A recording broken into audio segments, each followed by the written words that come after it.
சாப்பாடுக்கெலாம் அழுவேன். என் லைஃப்பில் நினச்சே பார்க்கல. அது எப்போ நான் புரிஞ்சுக்கிட்டேன்னா, ஆஃப்டர் டெலிவரி. நான் ரொம்ப கஷ்டப்பட்டுட்டேன்.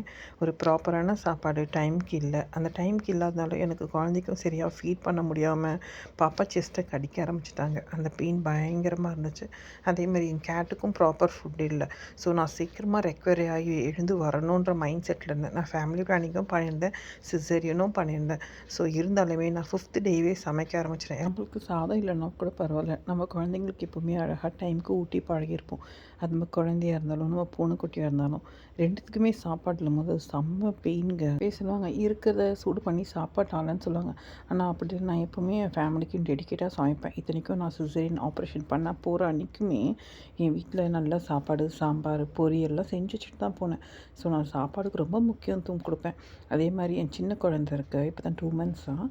அவங்களுக்கே ஃபஸ்ட்டு மில்க்கு ஃபீட் பண்ணிவிட்டு அவங்களுக்கு வயிறு ஃபுல் பண்ண பிறகு தான் நாங்கள் ஃபேமிலியாகவே சாப்பிடுவோம். அவங்கள பட்னியாக வச்சுட்டு நாங்கள் சாப்பிட மாட்டோம். அதுவுமே நாங்கள் ஃபேமிலியாக 3 பேரும் ஒன்றா உட்காந்து சாப்பிடுவோம். அதுக்கு முன்னாடியே என் பூனைக்குட்டிக்கும் என்னோட சின்ன குழந்தைக்கும் 2 பேருக்கும் ஊட்டிட்டேன் சாப்பாடு. அதுக்கப்புறம் நான், எங்கள் மாமா, என் பையன் ஹாப்பியாக சாப்பிட்டுட்டோம்.